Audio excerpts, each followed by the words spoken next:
Bueno, como siempre, gracias por estar aquí conmigo esta tarde, noche desde los Estados Unidos. Les saludo con mucho entusiasmo, como siempre. Decirles que pues se ha estado escribiendo la historia en estos últimos días aquí en los Estados Unidos en términos políticos, ¿no?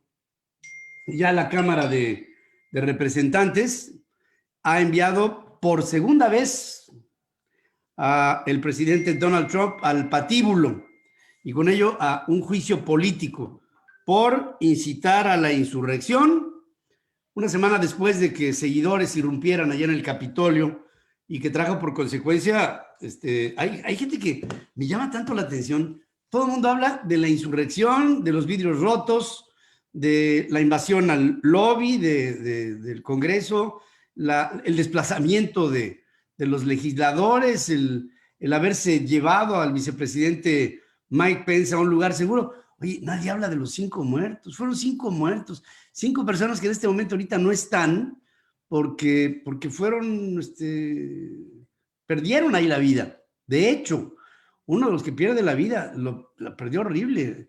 Hoy presentamos en la mañana con Pedro Biaggi un video en el que alguien le lanza un extinguidor a un policía que estaba tratando de contener a la turba y de evitar que entraran al edificio del Capitolio, y con todo y casco, se ve que tenía su casco, se ve que tenía su chaleco antibalas, todo. Llegan y le pegan de lado, vuela el extinguidor, le pegan la cabeza y el hombre acaba con una fractura craneoencefálica y acabó muerto camino al hospital.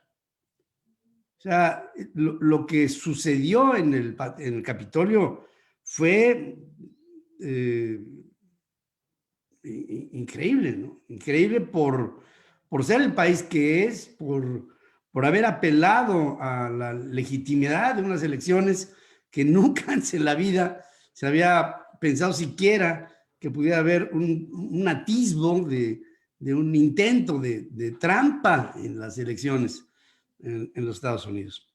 Bueno, el hecho es que de esta manera Trump se convierte en el único presidente de los Estados Unidos que estará teniendo que enfrentar esta instancia del impeachment 2 veces en la historia, ya que a finales del 2019 la Cámara Baja le envió a juicio político por gestiones extralegales en Ucrania que implicaron, y que si hubiera habido algo de sensatez en el Senado, desde el primer intento de impeachment, este hombre tendría que haber desaparecido del mapa de la vida política de los Estados Unidos, y no fue así.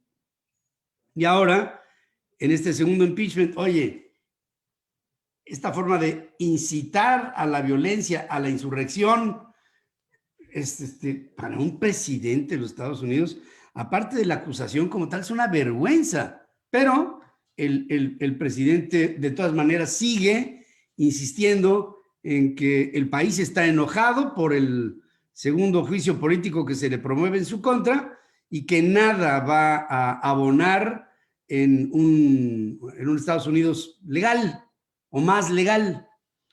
Y él asegura, yo actué en un ámbito de legalidad e hice lo correcto. Es lo que insiste en decir el presidente de los Estados Unidos. Dice Nancy Pelosi, sabemos que el presidente de Estados Unidos incitó a esta insurrección. Fue una rebelión armada en contra de nuestro país común. Debe de irse. Es un peligro claro y presente para la nación que todos amamos. Cientos de soldados asignados al Capitolio. La última cifra que me está dando mi hijo Pedro, ya hay 20,000 soldados en los entornos del Capitolio, del obelisco, hasta el edificio, el monumento a Lincoln y toda digamos, el primer cuadro de la capital de los Estados Unidos está hasta acá. Trascendió que Mitch McConnell, el líder republicano en el Senado, rechazó invocar los poderes de emergencia para reunir a la Cámara Alta y tomar la decisión de avanzar rápido en un juicio político en contra del presidente Trump. Esto implicaría que el juicio de destitución no sucedería antes del 19 de enero, cuando el Senado se reúne en sesión. McConnell explica que, dado que la próxima reunión ordinaria del Senado está programada para el martes, no puede citar al Senado antes sin el consentimiento de los 100 miembros del Senado norteamericano. Tiene que haber un consentimiento común, porque es un acuerdo. Por cierto, hay reacciones que le están cayendo en cadena al presidente Trump. Fíjense, un banco, uno de los bancos más importantes del mundo, el Deutsche Bank, el banco alemán, hoy sacó un comunicado en el que dice: no vamos a operar nunca más, de nueva cuenta, dicen, no vamos a volver a operar un negocio con el presidente, con el señor Donald Trump. No lo vamos a volver a hacer luego de haber sabido que el presidente instigó a todo lo que ya sabemos.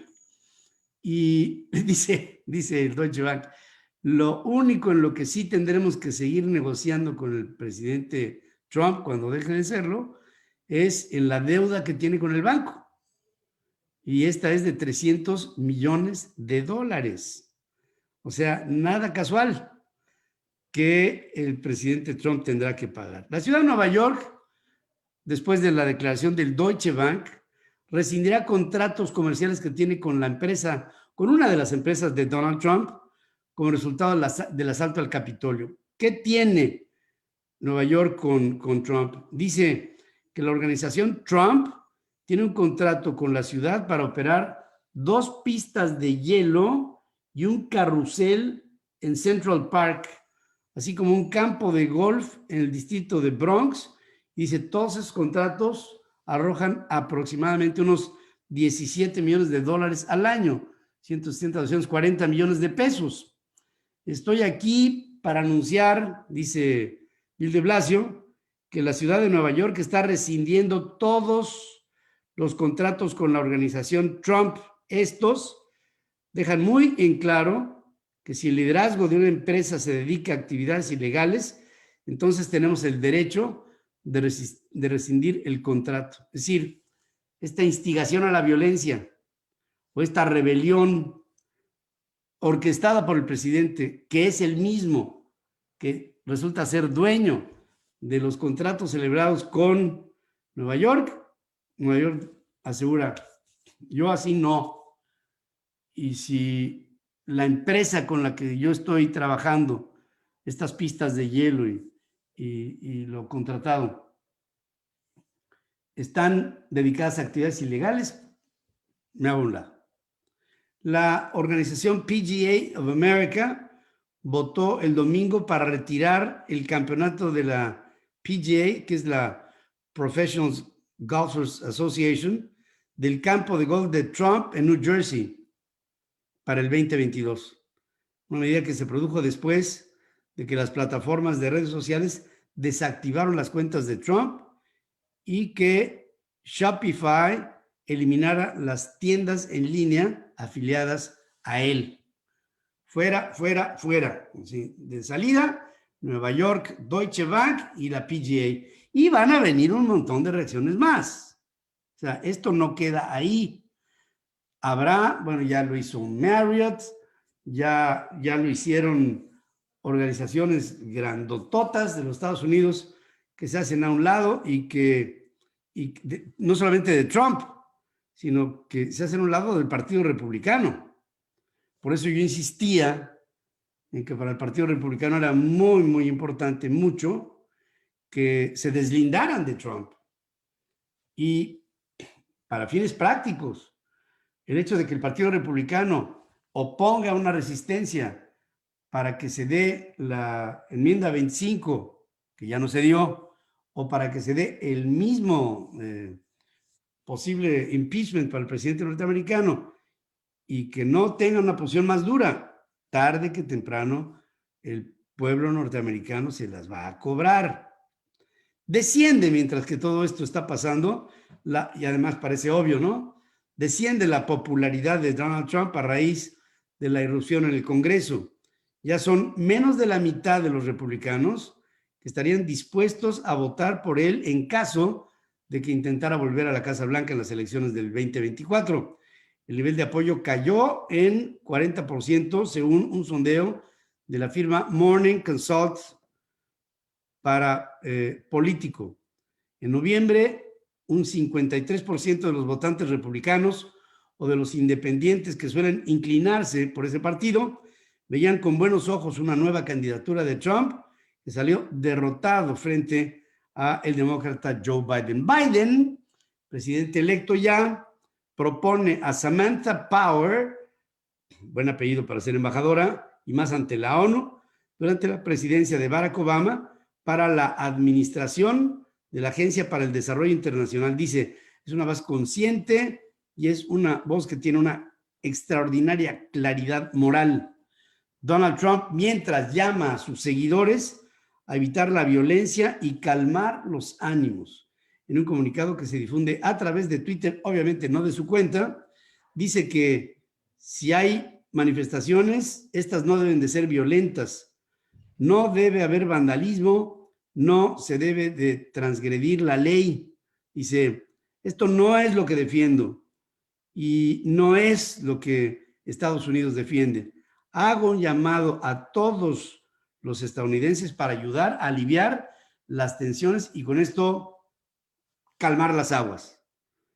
Jeffrey Rosen, fiscal general adjunto de los Estados Unidos, dice, advierte a los potenciales terroristas locales en contra de nuevos ataques cuando Joe Biden asuma la presidencia. Instó al público a presentar cualquier tipo de denuncia sobre posibles enfrentamientos y otras amenazas antes de la toma de posesión de Biden, que será el próximo día 20. Quiero enviar un mensaje claro a cualquiera que considere la violencia, las amenazas hacia la violencia u otra conducta criminal.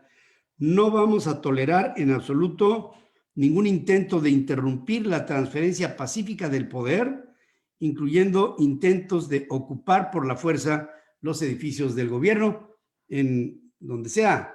Ya el líder de los Proud Boys había dicho que esta toma del Capitolio era una de muchos ejemplos que se darían en diferentes edificios públicos norteamericanos. Andy McBee, que es exdirector del FBI, asegura que no está claro por qué Rosen y otros altos funcionarios de los Estados Unidos tardaron tanto en hablar en público.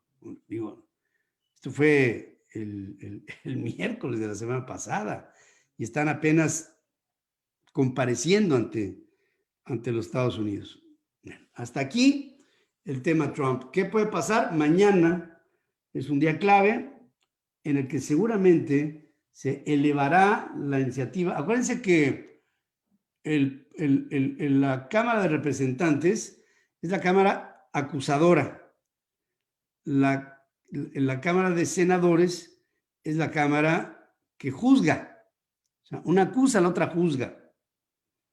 Entonces, al pasar de la Cámara de Representantes que acusa a la que juzga, aquí estaremos muy al pendiente de ver cómo es que reacciona el Senado norteamericano. Ahí va a estar la clave de todo. Andy McCabe, el director del FBI, dice entonces que pues hablen ahora y como dice, ya se tardaron la semana en hablar, pues a ver si se aceleran más, que tengan liderazgos tanto en el Senado como en la Cámara de Representantes de todos los estados de la Unión Americana. Y con eso haríamos cuerpo, haríamos presencia. En cosas ya más locales, más de México, la intención de López Obrador de eliminar el INAI es una aberración. Esto lo dice José Miguel Vivanco, que es director de la División para las Américas de Human Rights Watch. Al presentar un informe anual de la organización internacional, Vivanco destaca que los órganos autónomos marcan la diferencia entre el México democrático y el del periodo dictatorial en el que el PRI gobernó por 70 años. ¿Qué? Estamos volviendo a ello. Ya volvimos a ello. Lo que está haciendo el presidente López Obrador es eso. Lo del INAI en México es de una extraordinaria gravedad.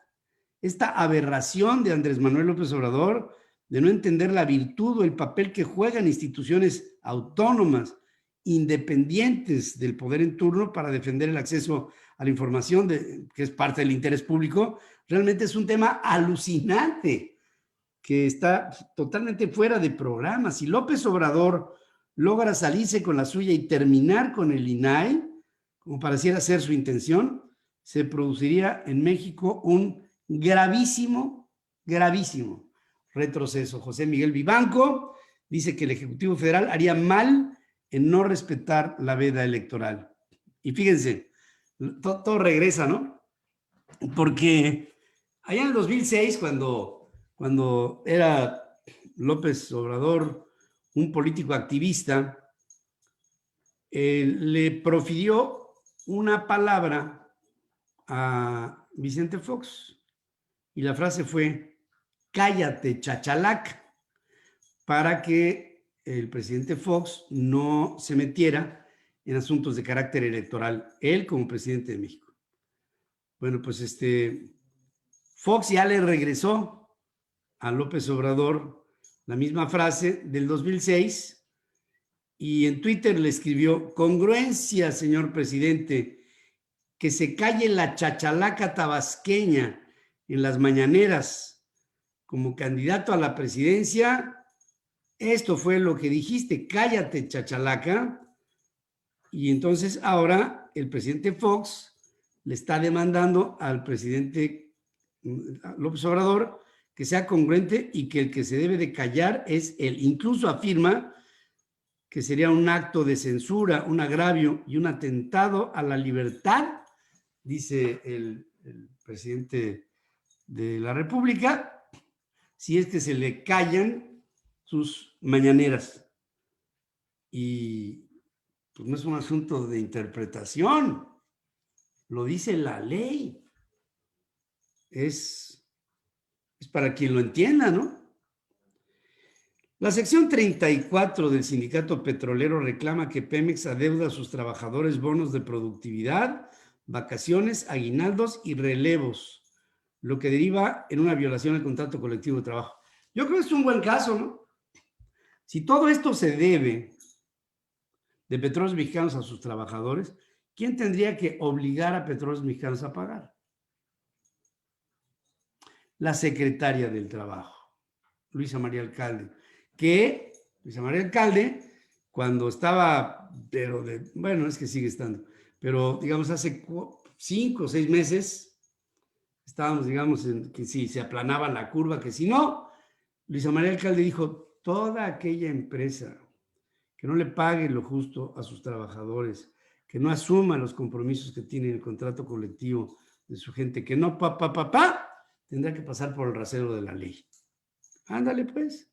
Ahora haz pasar por ese rasero a Petróleos Mexicanos, ¿no?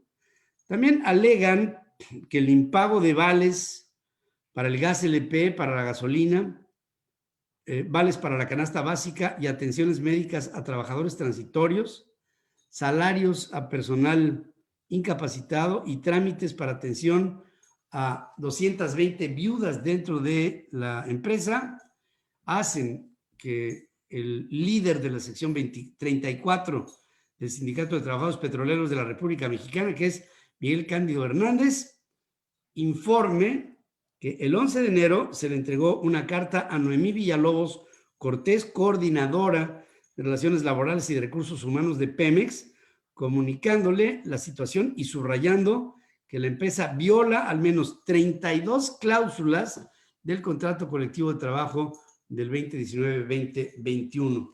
Luego entonces, Luisa María, muy fregona, ¿no? Pues ahora, así como se la avientas al sector privado, con toda la razón, ¿eh? O sea, tú estás en lo tuyo, eres una burócrata y estás en lo tuyo. Ahora, averigua las tesorerías de las empresas. Y si estas no tienen tesorería para pagar a la gente, pues ¿cómo le van a hacer? Se necesitarían estímulos fiscales que no hay, se necesitan créditos que no hay, se necesitarían exenciones que no hay, se necesitaría un programa que no existe para que estas empresas tuvieran un margen de operatividad, una cartera y una cartera moratoria que está hasta el techo. A ver qué haces como secretaria del Trabajo. El Grupo Aeroméxico, fíjense, este es muy delicado. El Grupo Aeroméxico está buscando despedir a 374 sobrecargos representados por la Asociación Sindical de Sobrecargos de Aviación. Sus siglas son ASA, con doble S, adicionales a los 616 con los que ya terminó su relación laboral. El sindicato fue notificado de la demanda por terminación de contrato colectivo de trabajo que interpuso la empresa, que interpuso Aeroméxico. Y el lunes, Aeroméxico informó que pidió a las autoridades dar por terminados sus contratos colectivos con ASA y con ASPA, o sea, con los sobrecargos y con los pilotos. ¿Por qué? Y aquí está la clave. Fíjense, Aeroméxico tiene dos patas puestas. Una pata de Aeroméxico está en México. La otra pata está en los Estados Unidos. Ante las condiciones económico-financieras de la empresa y las condiciones sociales del país y la condición pandémica, Aeroméxico, junto con todas las empresas de aviación, entra en una crisis. No hay un plan de emergencia para ayudar a Aeroméxico en el país. En México, ¿qué tiene que ser Aeroméxico? Tiene aviones rentados de los Estados Unidos, tiene intereses en los Estados Unidos, opera en múltiples lugares de los Estados Unidos. Apelo a la ley de quiebras en los Estados Unidos, al famoso Chapter 11. Está bien. Pero la relación obrero-patronal, en su mayoría, está en México. Pero como la que está fondeando la lana para que Aeroméxico siga viva es la ley de quiebras de los Estados Unidos. De repente, la ley de quiebras en los Estados Unidos dice, mira, para que siga siendo una empresa viable, tienes que correr a tanta gente. Tienes que recortar tus gastos así y así y así. Tienes que hacer una ruta crítica de tus ingresos. O sea, te sistematizan a la empresa hasta un momento en el que la empresa ya no se rige bajo un régimen, digamos, autocrático, por ponerlo de alguna forma, de la compañía. Es decir, la compañía ya no toma decisiones solita. Y el sistema de quiebras de los Estados Unidos le dice, mira, macho, para que tú, Aeroméxico, seas viable, tienes que recortar chun, chan, pam, pas. Oye, pero que la relación obrero-patronal, yo no sé. Para que tú operes y yo te dé dinero, y operes en términos sanos, tienes que recortar a toda esta gente y tienes que recortar a todos estos gastos y tienes que hacer todos estos pagos. Y como ese sometimiento legal es de los Estados Unidos por el Chapter 11, pero en la relación obrero-patronal que está en juego está en México el proceso de sacar a tanta gente y todo, pues implica una bronca de liquidaciones y de quién sabe cuántas cosas. Antigüedades, o sea, tienes que meterte en un berenjenal. Pero aquí, Aeroméxico se lo dice a las autoridades mexicanas, no lo dice públicamente, pero sí, yo sí tengo la obligación de interpretárselos. Aeroméxico tiene obligaciones con los Estados Unidos por la ley de quiebras norteamericana, pero necesidades de recortar su estructura en México, bajo las leyes mexicanas. Entonces, él tendrá que llegar y decirle, oye, autoridades de conciliación y arbitraje, fíjense que tengo una ley de quiebras en Estados Unidos que me está dando una lana. ¿Cuánto? Pues, en el momento en que se arregle este asunto, $1,000 millones, que son 22,000 millones de pesos, para seguir operando. No, pero es que aquí la ley te pide, pues mira, me pedirá chía, viejo.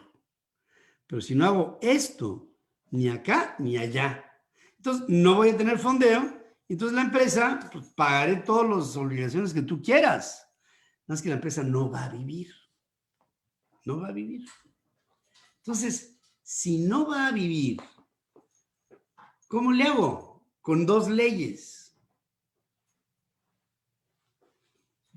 Esto, por supuesto, ay, güey, esto, por supuesto, ya lo tienen, ven. Se pone, a ver, di que a ti te gusta estar aquí en la jugada. ¿Mm? Te voy a sacar. Con 2 leyes, la ley americana y la ley mexicana. Pero la ley mexicana se va a tener que adaptar a lo que Aeroméxico le está pidiendo. Y entonces los otros podrán emplazar a lo que sea bajo la estructura de la ley de quiebras.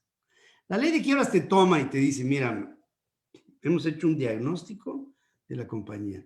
La compañía puede salvarse nada más así, con tantos aviones, con tanto personal, con tantas operaciones, con tantos ingresos, con tantos egresos, con tanto, así, así, así, así. Y vamos a recortar cacahuatitos y vamos a recortar chupe y vamos a recortar lo que tú quieras en los aviones y los salones VIP, lo que tú quieras, para que vivas.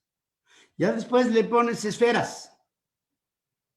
Es que ahorita Juan te llamas, viejo. Y todo eso se los dicen en inglés, porque es allá, digo, aquí, en Estados Unidos. Pero ASA, explícaselo, ASPA, explícaselo, y sobre todo, bajo la ley mexicana, pues tendrían que pasar por todo este proceso. Y no lo pueden hacer.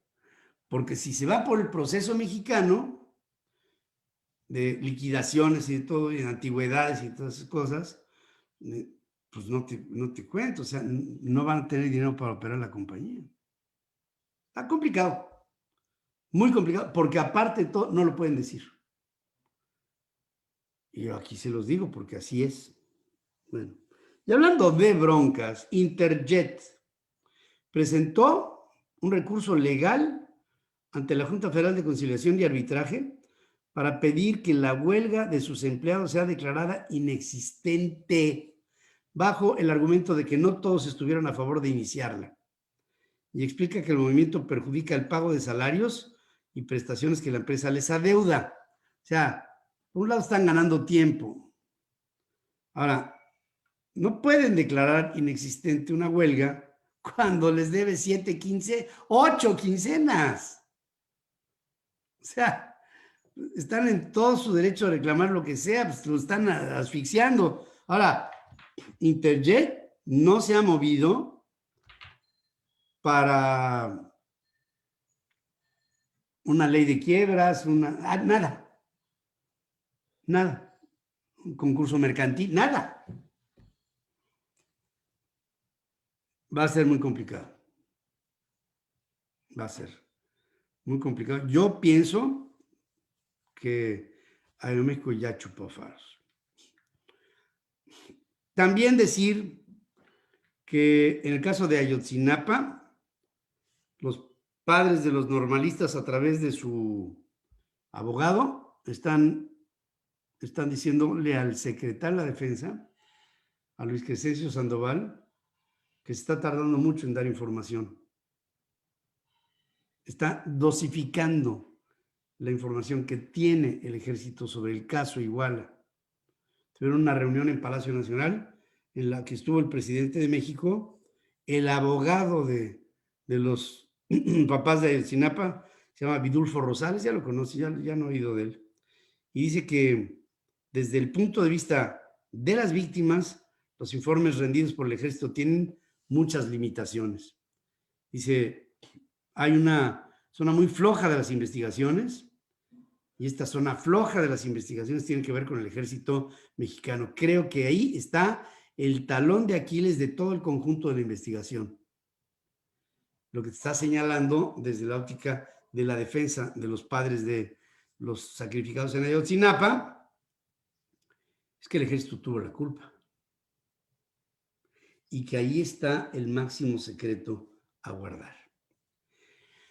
La Fiscalía de Jalisco informó que ya identificó a 2 personas más de las que presuntamente estuvieron implicadas en el asesinato del exgobernador Aristóteles Sandoval. ofrecen una recompensa de $1,000,000 o más a quien brinde datos sobre ambos. Se trata de un hombre y una mujer cuyas imágenes fueron difundidas en una conferencia del fiscal Gerardo Octavio Solís Gómez, del coordinador de seguridad Ricardo Sánchez Berúben y del secretario de seguridad Juan Bosco Pacheco. Gerardo Ortiz Solís Gómez dice que quien desee proporcionar pormenores para la recompensa que se ofrece debe de hacerlo a través de recompensas.fiscalía@jalisco.gov.mx. Este es el asunto. Con la finalidad de obtener información verídica que nos permita la identificación de estas personas, la Fiscalía del Estado ofrece $1,000,000 de recompensa para quien o quienes proporcionen datos certeros sobre cada uno de estos elementos que estamos buscando. Bueno, vamos a decir que en México y en el mundo la desconfianza en los gobiernos y en toda clase de instituciones amenaza con limitar las campañas de vacunación en contra del COVID, de acuerdo con una encuesta realizada por la empresa de comunicaciones Edelman. En una evaluación anual del estado de confianza por las instituciones, la firma encontró que la infodemia genera desconfianza que pudiera prolongar el camino para salir de la pandemia. Esta es la era de la bancarrota de la información, dice Richard Edelman, es el director ejecutivo de la empresa. Dice que el asalto al Capitolio en Washington y el hecho de que apenas 1/3 de la gente está dispuesta a vacunarse inmediatamente en contra del COVID cristalizan los peligros de la desinformación. A nivel global, la confianza en el gobierno cae 8 puntos desde mayo del año pasado a enero del 2021.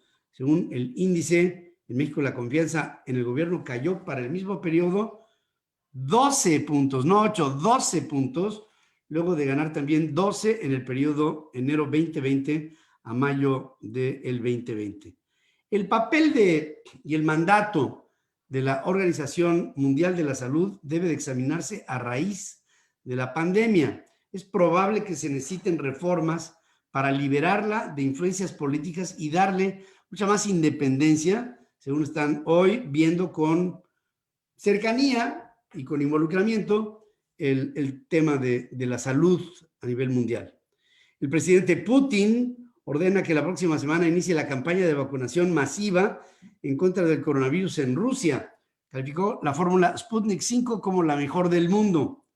Armen Sarkisian, que es el presidente de Armenia, contrajo el COVID, acaba de ser hospitalizado, bueno, desde la mañana le di la nota, fue hospitalizado con neumonía doble y fiebre alta, informa su oficina, la oficina, digamos, del presidente. Admite que se trata de un proceso que va a resultar muy complicado. El Papa Francisco, de 84 años, ya ve que le dije que esta semana se iba a vacunar, pues ya se vacunó, ya lo vacunaron con la fórmula de Pfizer-BioNTech. En 3 semanas recibirá una segunda dosis. Por ahí hubo un audio que me pasaron que supuestamente era una repulsa del Vaticano a las vacunas, hablando que la vacuna es sobre diseño, que qué barbaridad, que China, que íbamos a acabar todos como robots, en fin. Hay 2 cosas. Una, no lo creo, y 2, les invito a que el próximo sábado a las 20 horas estén con Pedro, mi hijo, y conmigo. Vamos a platicar con Julio Frenk. ¿Quién es Julio Frenk? En primer lugar, es un especialista de primera línea en cuestiones de infectología, en bioética, en esta parte ética de la medicina, ¿no? Fue secretario de Salud y hoy fue uno de los 3 finalistas a contender por la Dirección General de la Organización Mundial de la Salud. Pues tiene unas cartas credenciales prístinas, es un investigador de fondo y de muchos años en temas de carácter biogenético y a la sazón hoy es presidente de la Universidad de Miami. Bueno, este hombre es muy importante y nos va a platicar sobre el concepto que él tiene de dos temas, el populismo y el virus. ¿Qué quiere primero? Vamos a platicar con él. Italia abrió hoy un juicio en contra de más de 300 sujetos acusados de permanecer o de colaborar con la 'Ndrangheta, que es la mafia más poderosa del país en la actualidad. Se trata del mayor proceso en contra del crimen organizado en más de 30 años. El juicio tiene lugar en un búnker construido en un polígono industrial de la localidad calabresa de Lamezia Terme, por motivos de seguridad y también para poder acoger a los 355 acusados, a sus respectivas defensas y a los más de 900 testigos. Y también el opositor ruso, este está bien, Lorenzo, porque Alexei Navalny anuncia que el próximo domingo va a regresar a Moscú desde Alemania, pese a los riesgos legales que todo esto lo pueden, más tardará en llegar a Moscú que patitas y palbote. Dice que está consciente de ello, pero que de todas maneras tiene que ir. Navalny, uno de los principales opositores políticos del presidente Vladimir Putin, fue trasladado a Alemania en agosto tras haber caído gravemente enfermo durante un vuelo en lo que Occidente calificó como un intento de asesinato con el agente neurotóxico Novichok. Y también decir que la Agencia Espacial China está planeando el lanzamiento a finales de esta década de un viaje espacial a Júpiter, que podría incluir un módulo de aterrizaje con destino a la Luna y Calisto. Científicos chinos que están trabajando con colaboradores europeos están buscando desentrañar los misterios detrás de los orígenes y el funcionamiento del planeta utilizando una nave espacial principal y uno o más vehículos pequeños, según informa The Planetary Society. Con ello habrá, llegar a vivir en Júpiter, pues ahí sí no te la recomiendo, porque el planeta todavía no se consolida, todavía está en términos gaseosos, tiene una gran mancha ecuatorial, es un mar de metano, el Júpiter. O sea, si llegáramos ahí, te encontrarías, el momento en que traspasara su atmósfera, te encontrarías con un verdadero mar de metano. Pues, de hecho, la mancha central de Júpiter todavía es una mancha incandescente, con un pequeño sol. Ahí está, no, las condiciones son tremendas, pero hay dentro de sus múltiples satélites, hay uno que se llama Calisto, y la idea es hacer operaciones en Calisto y desentrañar con esto misterios detrás de los orígenes y del funcionamiento de este planeta utilizando una nave espacial principal y uno o más vehículos más pequeños para poder tener movilidad sobre la superficie de Calisto.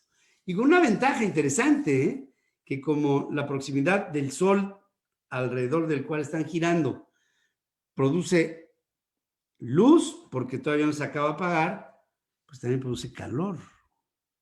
Y esto podría marcar condiciones para que Calisto se convirtiera en un lugar perfecto para poder aterrizar allá en los confines, allá para Casa del Cuerno, que es en donde está Júpiter. Así es como están las cosas. Bueno, saludos desde St. Louis, Missouri. Lalo Rodríguez, Johnny Alemán, Ricardo Meléndez Castellanos, güey, ¿no te cansas de tanta ridiculez? ¿Ridiculez con ese? Pues hiciste más ridículo, pero en fin.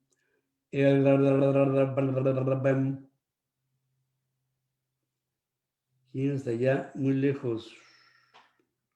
No llegaría vivo, a menos de que haya un túnel de gusano. Ah, qué padre. El túnel de gusano es un puente de tiempo, ¿no? Y estaría padre, ¿no? Me cansa.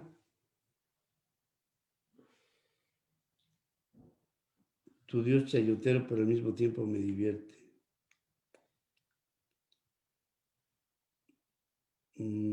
Saludos desde Mexicali. Tavo Rivera, Ángel Toledo, Josefina Rodríguez. y 13 personas más.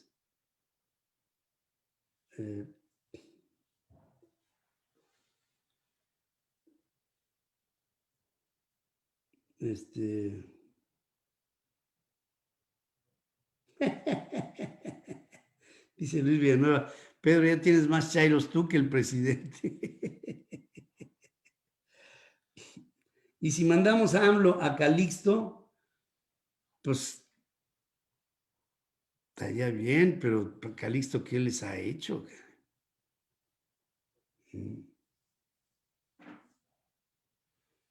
Es muy divertido burlarse de estos fifís. Bueno. Lucy Galván Trejo. Hola, hola Lucy, gracias. Ya diles a los de la cuarta T que Júpiter está listo para gobernarse y que se vayan para allá. Nos vemos el sábado. Claro, sí, les invito, hago mucho hincapié en que estén conmigo el próximo, con Pedro, mi hijo, y conmigo, el próximo sábado a las 20 horas, aquí en Entre Mentes. Yo tengo, miren, tengo el privilegio de haber estudiado al mismo tiempo, desde el kinder, la primaria, la secundaria, la prepa, con gente como la familia Frenk. Ahí estaba, bueno, en el salón conmigo, estaba Alicia Frenk, un verdadero genio. Hoy está, entiendo, en nutrición y es una de las picudas ahí. Está Carlos Frenk, que es el segundo en línea astrónomo de la reina de Inglaterra. Nada más para que nos demos un colorete. Ya lo entrevistamos incluso, y para hablar del universo, que fue interesantísimo. Y está Julio Frenk. Julio, de los que les estoy diciendo, es el más chavo. Y Julio iba como 3 o 4 años abajo de mi año en la escuela. Tipazo, brillante, inteligente, culto, sereno, o sea, es un tipo extraordinario. Ha sido muchas cosas, ha estado al frente de muchas fundaciones, organizaciones, ha estado al frente de la Secretaría de Salud, es un especialista en bioética, en biogenética, en investigación, es un investigador de primera línea. Y sí, entre sus infanterías tuvo a Gatell, entre otros. En sus infanterías tuvo a Gatell. Y es un cuate, Julio Frenk, hoy al frente de la Universidad de Miami. Es, por cierto, el primer latino en la historia de la Universidad de Miami en dirigir a esta ínclita universidad allá en la Florida. Pues es un cuatazo con toda la barba. Y nos va a platicar sobre el concepto que él tiene del populismo y la pandemia. ¿Qué ingredientes se engranan en el populismo que hacen que el manejo pandémico sea tremendamente complicado? Entonces, yo creo que vale mucho, mucho la pena que hagamos un esfuerzo por ver este programa. Es el sábado, es a las 20 horas. Pedro, mi hijo y yo estaremos, por supuesto que más que felices de que nos acompañen el viernes.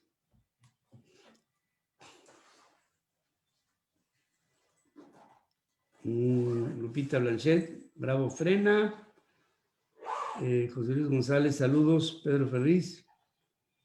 Carmen Lara Matilde, gracias. Bueno, Alfonso Varela Coronado, gracias.